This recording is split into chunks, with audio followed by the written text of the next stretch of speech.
Today's episode of the Star Local Media High School Sports Podcast is brought to you by Poor Richard's Cafe and Star Local Media. Poor Richard's Cafe, Plano's oldest restaurant since 1973. They are open daily from 5:30 a.m. to 2:30 p.m., serving the three most important meals of the day: breakfast, lunch, and dessert. It is true Texas home-style cooking made with love and grit. That is Poor Richard's Cafe, located off of Avenue K in Plano.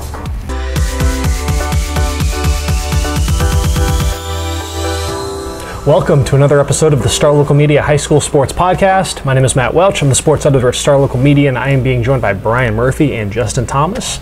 Let's keep our discussion rolling for the high school soccer playoffs. On Monday, we broke down the happenings over in the boys' postseason, and today we're going to focus on the girls. So we're going to adopt the same format that we did on Monday. So we're going to break this down in, I guess, 4 parts. One looking at each of the 4 regions that we will prioritize. So talk some Region I 6A here, shift gears to 2 6A. In about 10 minutes or so, and then on the back half of the podcast, talk Regions 1 and 2 over in 5A. And yeah, Justin, we led off with discussion of Region I 6A and a look at what's in store for Lewisville ISD and Coppell. So for the sake of consistency, let's keep with that format. All right. So let's see. So heading into the postseason, I'm going to copy off your screen here. So the final standings out in District 6A, you had Coppell in first place, Marcus in second, Hebron third, and Flower Mound in fourth. So very, very similar to the to the turnout on the boys' side. So sorry, Irving ISD, but no playoffs in soccer for you guys. That's a tough shell to crack in that 6A district. So nevertheless, yeah. So we look at their first round matchups. Let me pull up the schedule here. You've got Coppell draws Keller 7:30 Thursday night out at Justin Northwest. Hebron gets to host Denton Guyer. Hebron gets to host both of its first round games. Then wow, nice shout out to the Hawks for that. Some luck with the coin flips, I'd imagine. And then you have Marcus in Trophy Club Byron Nelson. That game is Friday, 6 o'clock out at Denton High School. Also Friday night is Flower Mound versus South Lake Carroll, 7:30 at Justin Northwest. So, yeah, Justin, whichever one you want to start with, man. Well, let's start with the champs.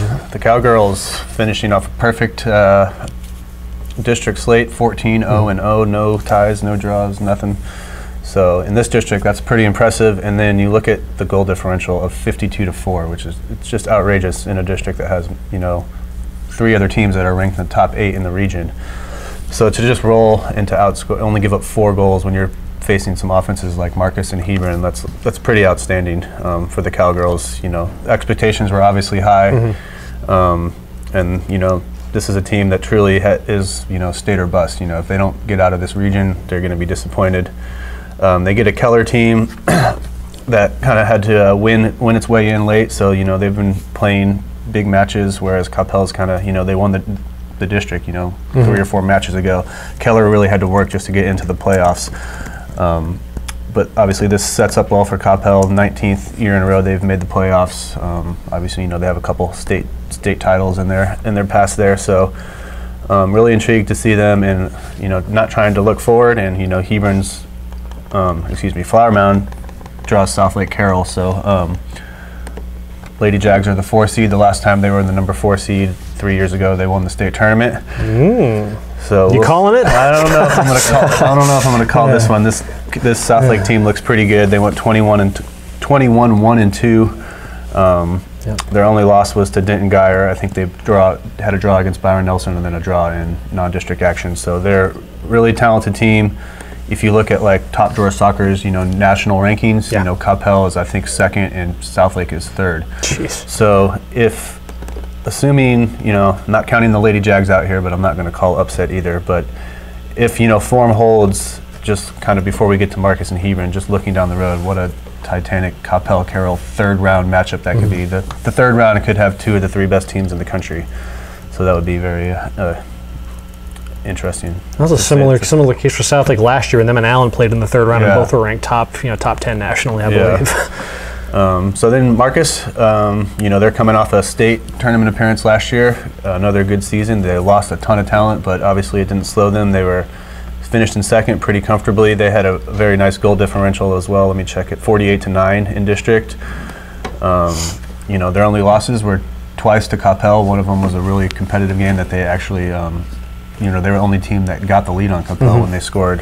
They ended up losing 2-1, and then they had a draw with Hebron. So they've been playing really well. Lots of experience. They lost a lot, but they still have a lot of experience back from that state tournament team. And they take on a pretty seasoned Byron Nelson team. They've made the playoffs 9 years in a row, but they've only made it past the first round once since 2015. So I'm sure they're going to look to build on their playoff run. And then rounding out things in 6-6A, you got Hebron and Geyer. Geyer, like I said, they're the only team to get a win against Southlake this year. So obviously plenty talented there, finishing second behind the Lady Dragons. Hebron, kind of just like Marcus and Coppell, they're just loaded offensively. They had a plus 35 goal difference. Actually, they won 8-0 the last week, so it was even bigger than that. And I don't know. This 5-6A looks pretty good, but I like how the 6-6A teams kind of stack up here, and I think they're going to get the better of this little 4-game series. With Marcus, to have that kind of a goal differential after graduating some of the players that they did last year, especially Taylor Moon, and so much ran through her on their attack, to still be able to essentially not miss a step. That is really impressive now that I see the numbers in front of me. And Taylor Moon, I saw her play when I was covering this. Yeah, you covered that state tournament. Last year, when Coppell boys were there, Flower Mountain girls, and then obviously Wakeland boys and girls, and I see a lot of good soccer in Frisco, every year, especially last year, with the Wakeland teams and whatnot. And Prosper always has good girl players as well. But Taylor Moon was the best player I saw last year. She was awesome, and they graduated her, and they're still made the All Big 12 tournament team at Baylor this year. Wow! And now they're 15th in the state. With every classification included. And kind of looking at that and just the, I guess, what the regional layout looks like on the Top Drawer Soccer State rankings, just like the boys' side, you have 5 teams in the top 20 from Region 1 and 6A. Once again, more than any other team more than any other region, I should say, in the state. You've got Coppell number 2, Southlake number 3, and as Brian just mentioned, Marcus at 15, Hebron at 16, and Denton Geyer at 17. Yeah. So so all of them playing in these bi-district rounds. So and I counted 9 of them. 9 out of these 20 are in the DFW alone. Pretty impressive. Yeah, DFW is never lacking in quality soccer programs. We've come to learn over the years. So basically, top 20 teams are going down first round. That's how it happens up here. So that's a look at District 6-6A. Brian, while we have you here, wanted to at least get a chance to chime in on Prosper, because as we'll get to later on when we fully dig into Region 2 6A. Prosper's a team that I think could definitely make some noise. They finished 3rd out of 9 6A, but they're a very deceptive 3 seed when you look at some of the results that they were able to amass in recent weeks. I can get to them in a bit, but just kind of talk a bit about the Lady Eagles right now and just kind of what you're foreseeing for them as they embark on their first 6A playoff run. There might not be a hotter team in that district than Prosper right now. They've got a case, for sure. The only team to beat Allen this season. Allen, last time I checked, had only given up 4 goals all year. Well, they gave up 2 in a loss to Prosper just last week on March 19th in a 2-1 victory for Prosper. They've won 4 of their last 5, and that includes a tie against Plano to close out the district season.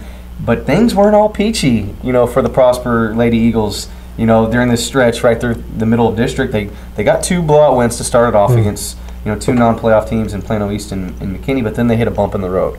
They were battling through some injuries. Some of the top goal scorers were out, and then they lose a bunch of close ones to Boyd and Allen, Plano, all those by 1 or 2 goals. They were like hovering around the playoff bubble there for a bit. It felt like every other night them and Plano were flip-flopping for that 4 seed. Yeah, they were in a threat there to maybe even miss the playoffs if they would have kept skidding like that. But they bounced right back, facing McKinney, last place McKinney team to get them back on track with a blowout win, and then they've just been rolling ever since after getting a lot of key players, healthy again down the stretch. Prosper unbeaten in its past 7 matches. They've outscored their opponents 20-2 over that stretch, and that includes, being the only team that scored multiple goals on Allen this season, which we'll get to, later on. But yes, Prosper, only a 3 seed and number only. That is a team that is very capable of making some noise this postseason.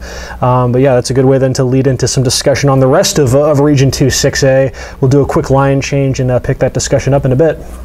And let's keep rolling with our preview for the girls soccer playoffs. We're going to talk Region II 6A for this quarter of the podcast. I'm still here, being joined now by Taylor Ragland and Devin Hassan to talk some Region II. So some 9 6A, some 10 6A, some 11 6A. And yeah, let's start with we can start with District 9 6A / 10 6A because we do have some crossover between these two districts.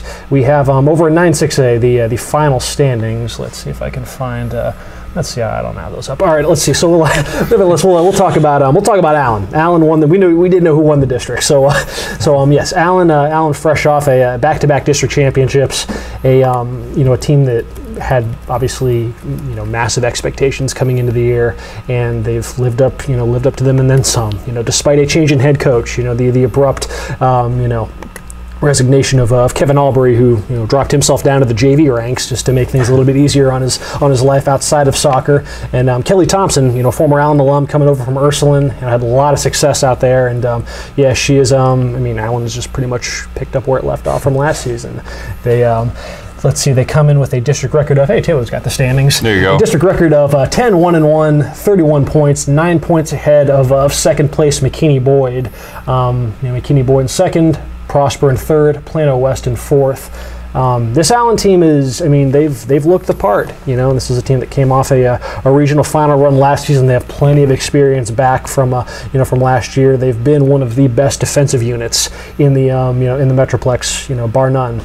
Very much like the guys. The Allen girls only allowed 4 goals during district play, 2 of which came last Tuesday against Prosper, though, and that's kind of the neat little subplot heading into this because Allen did have a lot of momentum building. They were in the midst of another potential undefeated district run, and then this Prosper team, which just has caught fire over the last couple weeks, they went in and they handed Allen a 2-1 loss. Allen had a 35-match district unbeaten streak prior to that setback. So yes, it had been a hot minute since Allen has taken an L in district play, and there was a little bit of controversy in that game.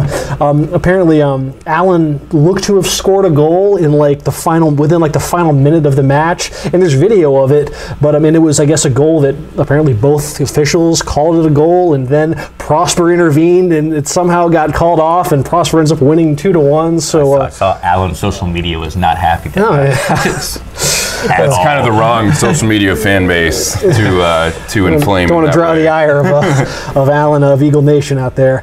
And but yes, nevertheless, Allen still won the district championship. They had the district title already wrapped up. They had the 1 seed already wrapped up, so it didn't have any bearing on that. Like I said, up to beyond that setback, it's been just business as usual. Like I said, their defense has been just incredible. Kelly Thompson switched right around the start of district from a 3-woman back line to putting 4 out there, just to kind of fit her her style a bit more.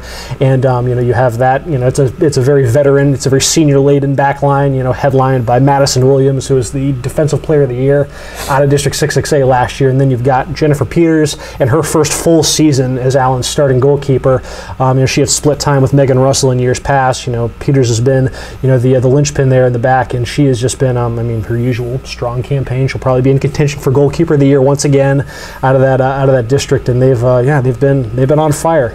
Offensively, like we intimated last time, talking about them, it's a very balanced unit. They've got 7-8 different players that are all capable of scoring, and that's it's just going to be interesting to see now how they're able to parlay another strong regular season into it, because it took a little time last year for them to really hit their stride in the playoffs. They started off, they went to PKs against Hebron last year. Then the following week against I want to say it might have been Belton in the second round. They went to it went to overtime. So they really had to scrape and claw to just get 3 rounds deep.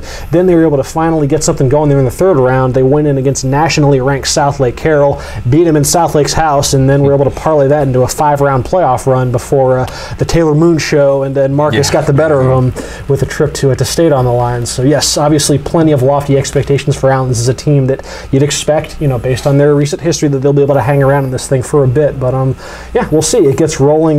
Let's see. They kick off on Thursday against Naaman Forest. Allen gets to host this one, 6 o'clock out of the Eagle Stadium. So Yeah, we'll see what's going to happen. A team that's kind of I don't want to say the opposite end, but a team that certainly is not had a ton in the way of recent momentum to show for it. A team that's capable of playing a terrific defensive brand of soccer is Plano West. Plano West there's a great team in there somewhere from early on in district play that they just have not been able to conjure in recent weeks. Yeah, it's really interesting. It's fair to say they're on the opposite end right now, because they basically, in contrast to last season when they had to win out and barely eked in the playoffs and some complicated scenarios and had all the momentum going into the postseason, didn't really transfer it into any kind of run. They were very young. They ran into that South Lake juggernaut in the first round. It is what it is, but it's a very different scenario this season because you look at their final goals against and their goals for. They only scored 14 goals in district play, right? So through the first half of district play, they had only given up 3. So that ratio is going to work for a team that really prided itself on not allowing a lot of goals. We're right behind Allen, who only gave up, I believe, 4 the entire district season. But Plano West was right there with Allen through the first half, and then it just fell off the table. And there's really no explanation or reason why. After that first half, like I mentioned, 3 goals against, they finished with the second highest with 21. So over the back half of district play, they gave up 18 goals. And their last 3 games, they had lost. They lost 3 in a row by a combined score of like 11-0. So it's just a completely opposite. I guess the good news is if you're head coach Chair Martin in that program, the good news is you took care of enough business in the first half to withstand this slump and this kind of this downturn. But at the same time, I'm sure it doesn't inspire a lot of confidence to be going into the postseason with 3 straight losses, having giving up 18 goals in the second half of district play compared to just 3. So, and it doesn't really seem like there's much of an explanation. Tara Martin admitted, I was at their loss to Plano East 4-0. She admitted that it's an offensive-minded team as far as her philosophy, but at the same time, they've been very good on defense and have taken care of business. So she was like, maybe the answer is, pulling a couple girls back and changing how we do things a little bit, but that's also not where you want to be heading into the postseason, having to completely, kind of alter the way that you play soccer. So, it's a weird scenario. Like you said, there's a great team in there somewhere. There's a team in there somewhere that gave up 3 goals in 6 games over the first half of district play. Those girls still exist. They're in there. So, but it's certainly going to take that kind of an effort to, we can pass it over to you, Devin, to get past the Sachse team that, once again, in a pretty familiar spot, winning their district over there. Yeah, Sachse is riding a wave of momentum into the playoffs. They captured their 5th straight district championship, or at least a share of. In dramatic fashion, they scored in the final minutes against rival Rowlett to win 3-2, allowing them to leapfrog over the Eagles into first place and the top seed out of that district. A very different Sachse team. Just looking at some of their previous installments, this is a program that's been nationally ranked, state ranked at times during its last several years, but they don't have the same star power as they've had in years past. You had, going back to Jordy Haar, who was an All-American, Sierra Henson, who's now an All-American at the University of Texas, and these are girls who are scoring 25, 30, 35 goals a season. And they had, defenders who played on the national team, Caitlin McDonald, players like that. They don't have that same star power, and they graduated a very accomplished and very talented senior class. And then they were kind of dealt a blow when Gracie Haar, the last year's district MVP, moved out of state. Her family moved out of state. So they lost Gracie Haar and her younger sister Maddie, who was a promising freshman who made a big impact on them a year ago. So you look at all those losses between those factors, and they had to rely on a lot of new faces. Hannah Hooks and Haley Wells, and they had a couple other that were kind of part-time contributors. But it's been a lot of younger players having to step up, and they've kind of found their niche and their kind of their roles. When I went and saw them last week against Rowlett, Paige Baumgartner, who's a freshman, really impressed with her speed up front, along with Storm Harris. They were able to put a lot of pressure on a very good Rowlett defense. Caitlin Vitalis, Jordan Scranton, Erica Birmingham, Chase Thorne, who actually had the game winner against Rowlett. They've had different players that have kind of stepped up. It's a Sachse team with a different identity, but the bottom line is they're still winning. And a team that seems to be, once they lost early in the second half of district play to Wiley 2-0. And ever since then, they've just been on a tear. And again, really impressive, win over Rowlett in that season finale. And, coming in the top seed, I mean, this is a team that's made 5 regional tournaments in the last 10 years. It's a new group, but, we'll see if they can't put it together because they seem to be peaking at the right time. Let's stick with your neck of the woods out in Garland ISD and talk some Rowlett. We talked a little bit about Prosper, in the previous segment of the podcast. Prosper, as hot a team as there is right now in the area. That's who Rowlett draws that game, 6 o'clock Thursday out at McKinney North. So just some thoughts on the Lady Eagles. At Rowlett, I know they're steaming about losing the district title on the last day because this was a race that they led from beginning all the way up until the final day of the regular season. But, I thought they showed a lot of heart in that match. Sachse jumped on them. They scored twice in the first 12 minutes, really controlled the game for the first 25. Dominated. But, Rowlett turned things around. They got it going. They thought they scored the equalizer with about 7 minutes left, and it looked like they had all the momentum in the world. Sachse comes right back a minute later. But, nothing to hang your head out. It's just one you put in the rearview mirror. It was a good performance. They're headed to the playoff for the 17th straight year. Taylor Conway, their sophomore forward, has really had not just a breakout season. She's emerged as one of the top scorers in the area. She has 23 goals and 10 assists. Janelle Trevino has 8 goals and 15 assists. Jolie Terry, 11 goals and 5 assists. So they have 3 double-digit goal scorers just off right there. And then players like Sydney Wallace and Lexi Gilly, who's come on strong as the season has progressed. Grace Vidovsky is a proven scorer. So, they have the firepower up front, and their defense has been really, really good this season. Kennedy Stelling, their goalkeeper, has 8 shutouts. Courtney DiPietro, who was the Defensive Player of the Year last year, kind of anchors that unit back there along with Ashley Johnson and Maddie Mason. So, this is a Rowlett team that has been good all season long. They finished second in a solid district because that Wiley team is very capable as well. Sure. They draw, like you say, a Prosper team that's going to be interesting in that first round. The first half of a girls-boys doubleheader, 6 o'clock Thursday at McKinney North. But it's always a tough proposition in that first round going up against 9-6A, and especially in soccer. But I think in soccer, I think of all the sports we cover in the playoffs, it's the hardest to forecast, just because you can kind of look on paper and see on football or on film and see, okay, this team has a clear advantage here. Same thing with basketball, same thing with baseball and softball when you start looking at pitching staffs. I think soccer is just the toughest one to forecast because you can, I think, coaching and just a simple alignment change or a simple strategic change can alter the course of the game, and teams can adapt to that style. And so you can totally flip the way you play and to try to neutralize the other team. So it's really hard to try to forecast, but it's going to be tough. I said a couple weeks ago I did not expect whether it be girls or boys, 10-6A to get swept. I'm sticking to it. It's going to be tough. Everyone, even the 1-4 match, I don't foresee a sweep either. But I think Sachse Rowlett at the top 2 seeds at a 10-6A. So they every right to be confident going forward. It is, that is interesting you mentioned just about soccer and looking ahead to the playoffs too, just because it's, I don't know, just the way soccer pans out just compared to these other sports where you can have a match like the match I saw last Tuesday between Plano and Boyd it was just a dead heat for 77 minutes, and then Boyd gets one little sliver of an opening, and that's it. That's the match. They score. It just doesn't take much in soccer. It's like, because you can have matches where, it's, 1-0 and it just nothing, I don't want to say nothing happens, but it's just a matchup where you can have not a ton of real significant moments in terms of contributing to that final score, and it just doesn't really take much to spring a leak there. And I mentioned it when we were talking about it, in a different section. West Mesquite earlier this year, they lost one district game. They lost 1-0.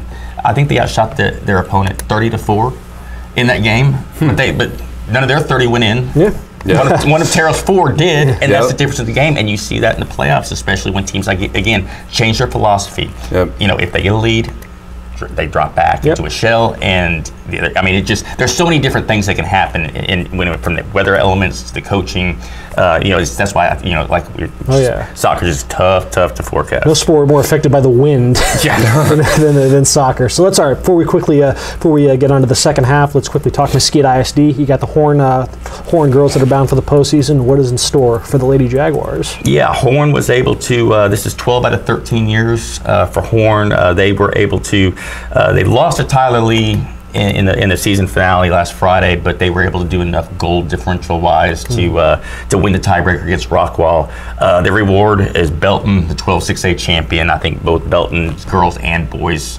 I believe the boys team is undefeated, and the girls is put together a nice season themselves. So they're going to be the underdog. I like this Horn team. They've got a very good nucleus of senior captains, senior leaders. Anaya Clark, Olivia Gallegos, Sydney Bascom, Haley Elviso, Haley Gunn, Emily Alicorn. I mean, these are 3- and 4-year starters that have been in the playoffs every season. They've been knocked out in the first season. I know that's been a big point of motivation for them, is to kind of be that team that gets this program to the next level. And they've been productive as well in terms of whatever their roles are. But it's really the younger players that could be the difference in whether Horn's able to pull the upset or not. They've played a pair of freshmen, Jillian McKenzie and Sarah Torres, in goal.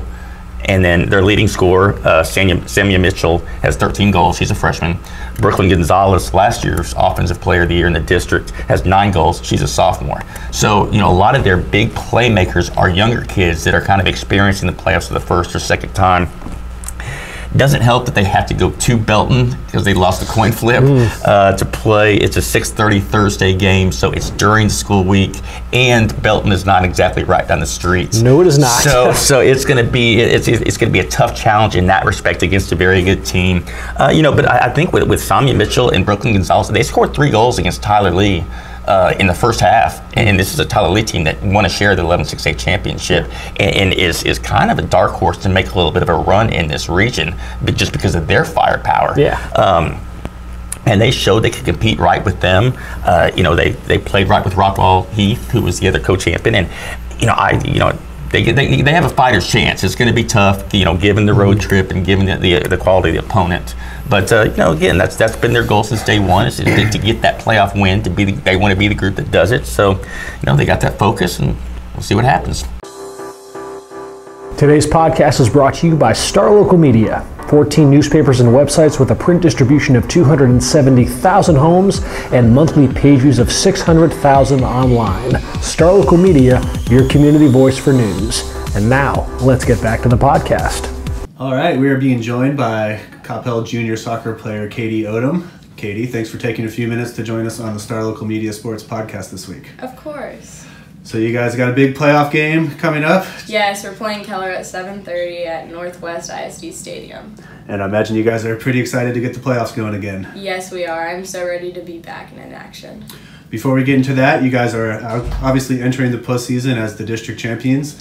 Just talk about how good it feels for you guys to accomplish. I'm guessing that was one of your main goals coming into the season. Yes, we wanted to work really hard, and we all had the fight, and we all just wanted to win it, and so with our fight we were able to win it, and so it was a really good outcome for us. You guys are in a pretty loaded district with other teams like Marcus and Flower Mound and Hebron. Talk about not only coming on top, but you guys made it through the district with a completely perfect record, no losses or even draws or anything like that. Just talk about how you guys were able to accomplish that. We worked so hard in practice and pre-games, and it was just amazing to have that outcome. Whenever it was a big game like Marcus or Flower Mound or Hebron, we knew that we needed to get game ready, and we were always on top of it, and were able to come out with a win in the game. What is it about this team? You've been around a couple of years, obviously. What is it about this team that's kind of special or different, or has allowed you guys to have the success you've had so far? We used to kind of be like, state could be an option, but this year we're very determined, and we're like, we want to win state, and it's more of like a necessity than just like a want. We're really trying to get there, and so I think with the fight that we have, we could get there. So being a junior, you were 7th grade last time Coppell won state. Yes. Guessing you were around the area? Yes, I have lived here my whole life, and I was ecstatic whenever they won state. So were you able to go into any matches then or anything, or were you following the team at all? Or Yes, I went to a few games in 7th grade, and I saw that they were an amazing team. They had people like Sarah King, and she's a really big impact for their team, so I always looked up to people like her. So is that something that motivates you guys to try to get the program back to that level that they were a few years ago? Yes, we're always aspiring to win state, and I think this year we're really determined to do it. When you guys win a district and clinch the playoffs with what I think maybe 4 or 5 matches still left, was it tough to kind of keep the focus and not look ahead to this moment right now and get ready for this? We were looking a little bit ahead, but we still were determined to win all of our games and completely shut out for district. So, although there were some chances where we just wanted to get to playoffs, we knew we had to play those games first. For both the boys and the girls teams here at Coppell, the expectations are always pretty high. Last year, you guys, got into the playoffs and then had a tough exit. How much of that was a motivating factor during the off season and heading into this season? I wasn't able to play last year because I did development academy, but I knew coming back in, because I played freshman year and then I didn't sophomore year, so coming back in, I knew everyone was super determined and ready to play, and so I had to keep up with their standards for how motivated they were. What caused you to want to come back to the Cowgirls program and be a part of this team this season? I missed all the girls. I missed playing with them, and we're all just a big family, and I felt like I was missing part of my family, so cool. I really wanted to come back. What would you say the strengths of this team are, and what do you think is going to be able to carry you guys into the playoffs to where you want to be? Most definitely our fight, because we were down in the Marcus game, and we don't let a goal change how we play soccer. We fight no matter what, and if they score, we want to come back and score 4 more goals. Yeah. And so we never take a break. What was the mindset of the team when that happened? Because I believe that was the first time in all of district that you had even been trailing. Yes, we were confused for a second. We were like, what just happened? But then we were like, okay, let's get this goal. Let's work hard. And so then we were just right on them every 2 seconds. We made them on their toes, and then ball got crossed in, and then we took the chance and we got it in. Talk about you're a right back. Talk about you and the rest of your defense. Obviously, Lauren back there in goal and some of your other defenders. Talk about kind of what you guys are trying to accomplish on the back line there. In our back line, it really takes a special group to work together and to click. And for us, we click so well, and we clicked immediately, and we're able to work with each other no matter what. And our communication is insane, and I wouldn't want a different backline for high school. And Haley and I always have the really good communication across the field for getting up and staying back.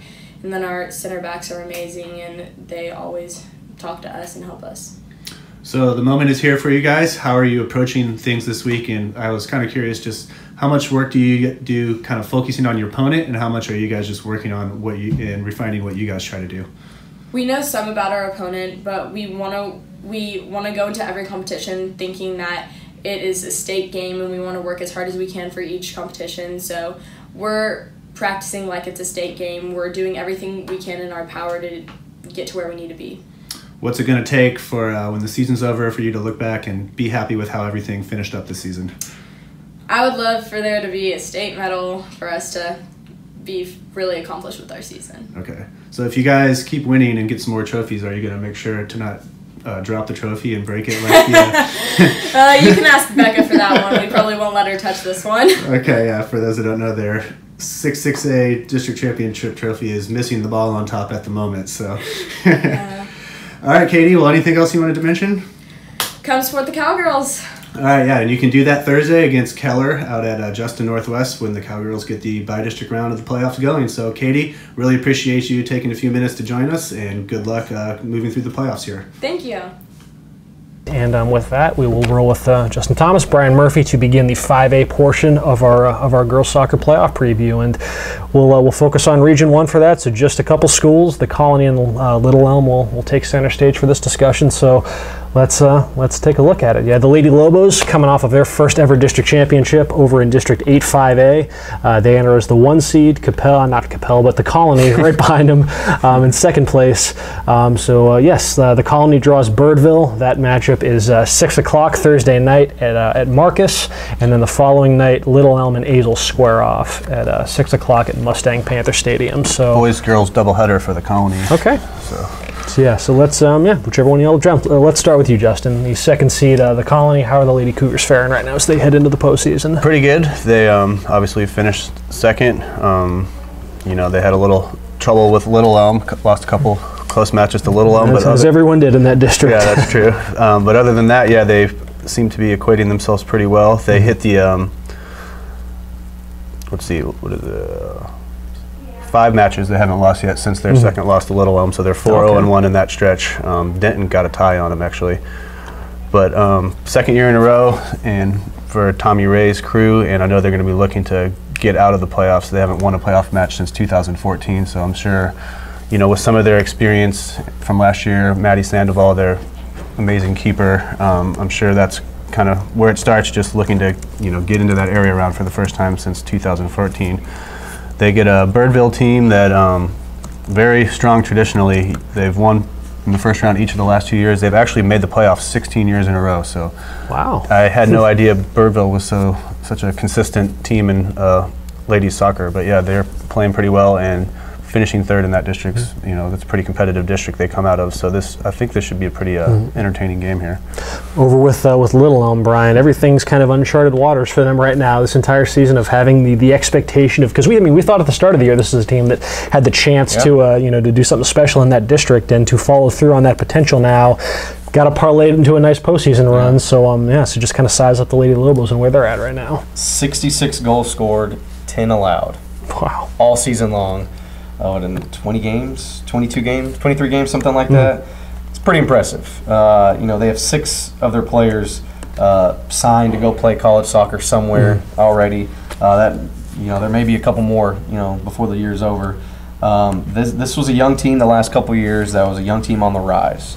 And, you know, their best players were freshmen and sophomores, some juniors. Now this year they have a strong senior class. They have strong juniors. A couple weeks ago I received stats. Amaya Grace, she had 16 goals. This was prior to their last district game, so not sure. They scored 7 goals in their last district game. I don't have those numbers in front of me. She probably got one then. She had to have gotten a goal, but she had 16 goals and 18 assists. This was as of March 13th. Landry Townsend, one of their other top goal scorers, top playmakers, she had 17 goals.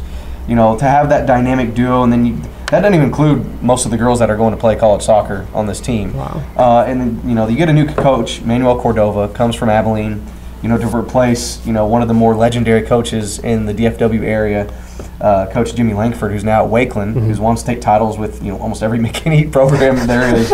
And now he might win one this year with Wakeland, until, like, to bounce back the way they were, not just bounce back, but to get even better, take it to another level. You know, losing their head coach, you know, a coach that they've known, you know, the majority of their careers, their high school careers, especially being a young team, you know, for them to respond the way they did is truly amazing. First ever district title in program history. That's amazing in its own. You know, I was shocked when I found that out as well. And for the first time, they're going to be favorites in the first round playoff series, because the last 2 years they've had to go up against Frisco Centennial back-to-back years when they were paired up in the bi-district round against 13-5A, which was previously the Frisco district. And, you know, they just didn't have enough firepower to beat a team like Frisco Centennial. This year I think they could, but they don't have to worry about that until way later down the road. Now they're in the new region, Region I. Frisco ISD, they're in Region II. So they take on Azle, a team that finished 500 in district play, the 4th place team over in 7-5A. And they should be the favorites in that matchup Friday night. They win, it would just be only the 4th time in program history that they've gotten out of the first round. They get a chance. I mean, they haven't been past the second round, you know, since 2010. That's the only time. So they have a chance to stage the greatest playoff run in program history within the next couple weeks. So we shall see what's in store for the Lady Lobos. Obviously, Brian, we're just getting you going for this one because you got plenty to talk about with Frisco ISD and all that fun stuff over in Region 2 and 5A. So we'll let you stay put. Me and Justin will get the heck out of here, and we will round out the podcast with another line change in a moment. Welcome back to the Star Local Media Sports, guys. I'm Kenny Johnson. Brian Murphy. Devin Hassan. Frisco representing McKinney and Mesquite. Going straight into the girls' side of things this go around. I got McKinney North, who won District 10 5A. They only lost to Wiley East. They don't even know who they're going to play because my man Brian's district over here got about 55 different scenarios. Still trying to figure it out. Very typical Frisco chaos for this time of the year. So tonight, that kind of leads into tonight, Liberty and Lebanon Trail. Shout out to Lebanon Trail, first year in 5A. They don't even have seniors. They win tonight against Liberty. They're the 4 seed. If Liberty wins tonight, they're the 4 seed, and then they have the joy of playing McKinney North in the first round. But should be interesting. That game is tonight. What are we shooting this? When is this coming out? It should be coming out Thursday, so this will already have aired. But then we're shooting this Monday, so that game being played Monday night at Frisco High. So that'll determine the final seeding there. I don't know. I know I was confident when the boys on the boys side of things, but I'm not too sure if the 4 seed can compete with the 1 seed on the girls side. And the fact, I think a lot of people are not talking about this. I don't know if y'all talked about it previously in the podcast, but the playing at home, how much you think that's going to play? So these teams have that comfortability. That's one district or got a top 2 seed playing at home. Because I know North plays very good at MISD Stadium. It's a little bit different with it being new. It's a little bit faster track. A lot of those little things, I'm pretty sure, little stuff out of the ball bounces and stuff that they're familiar with. Yeah. I'm pretty sure in the playoff game that makes a big difference. No, that's what I've noticed. I noticed a lot of the playoff games for Frisco, they're all in McKinney. And I noticed all of McKinney's games are at somewhere in either McKinney ISD Stadium or they've landed some sort of home field advantage. So I don't know. But I don't think that'll phase any of these Frisco teams so much. Gotcha. But we'll see. I mean, if Lebanon Trail wins tonight, they'll have the momentum. But at the same time, they won't have that, playoff experience, especially without any senior leadership. So it's like, who do you want to play? You want to play a red hot Lebanon Trail team that doesn't have more experience, or you want to face a Liberty red hot. It's they'll have momentum either way coming in. And North, they've been pretty hot. The whole district, they almost won defeated. They had a 2-1 setback to Wiley East, but besides that, they won district. But the thing about them is last year they kind of had a breakthrough. They won a game and they went to the area round and they pushed Highland Park to the brink before the sides coming up short. So they're that team that's kind of like how Wakeland was last year. If they can get over one of these big Goliaths of the world, that would take that program to new standards. They play basically basic soccer. If you look at them, it's like, oh, they don't do nothing good, but they win the game. They're a hard-working, blue-collar team that do all the dirty work and stuff like that, and they're going to be a tough out, regardless of what Frisco team they walk up on. Well, what if they walk up on Wakeland or Independence? Because those are the 2 top dogs. They can't see them into the area. I mean, to those third in the regional quarterfinals. Yeah. Man. So what if I told you that the defending state champions, who return almost their entire roster, didn't even win the district?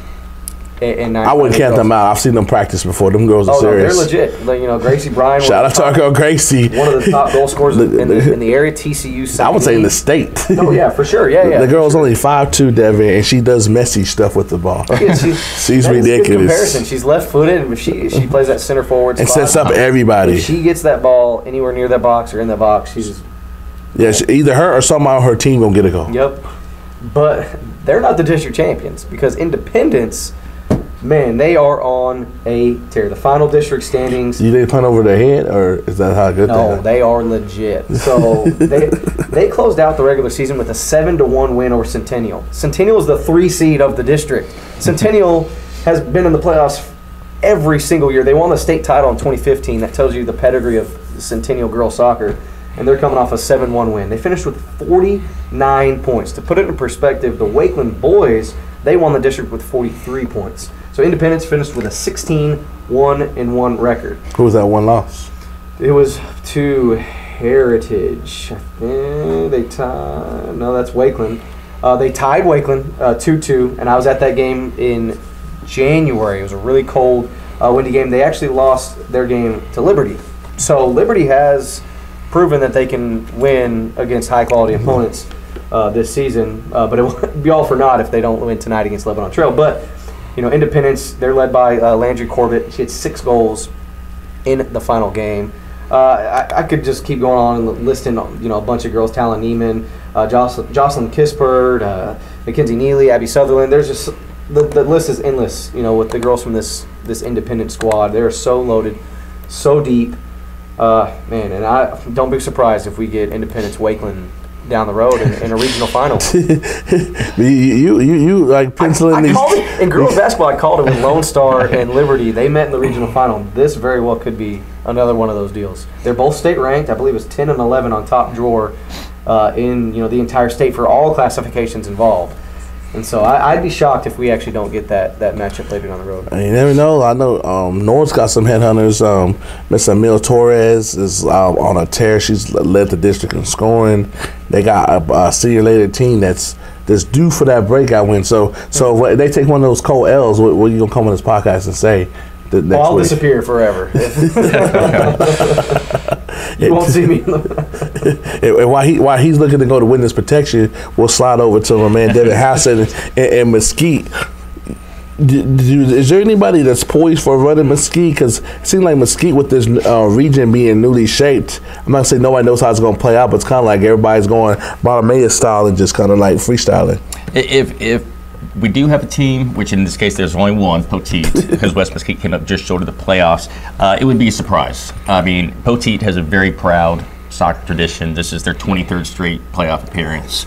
But this is a new look Poteet team in terms of they graduated several multi-year starters last year. They're girls that returned, Lily Meja, Marissa Vasquez, Haley Bambico. They performed very well and as just, on and off the field as leaders. Itza Bustamante has come up with some big goals of late. And Yasira Saavedra, their keeper, has 9 shutouts. So they're a solid team, but they're also the 4th seed, which is going to put them in an underdog role against a Red Oak team that has a proud tradition of its own. So anytime you got, or most cases, I mean, I'm not going to insult your Frisco 4 seed, but most times when you have a 1 versus a 4, the 4 is certainly the underdog, and this is a Poteet team that does have a losing overall record. So you got to be realistic looking at things. Not saying that they're not capable of pulling the upset, because there's some talented players over there, but there's a lot of girls that are in the playoffs for the first time, and if they're able to make a little bit of a run, it would be a surprise. And I'm seeing they played Red Oak the second game of the season, and they lost 4-0. I've just pulled up Poteet's schedule, so I mean, see if they can revenge that. And you know how different it is when you play in early January as opposed to this stage of the year, especially when you have a young team and those girls have had a whole year to grow. But the same is true for Red Oak. Red Oak's had 3 months to get better as well. As I said, I guess wraps things up. If you listen to Brian Murphy, all roads go through Frisco ISD. We'll see what happens. Kenny Johnson, Devin Hassan. Brian Murphy. You said his name. Why did you say that? He was just trying. He was even waiting for you. Signing off for this edition of the Star Local Media Podcast.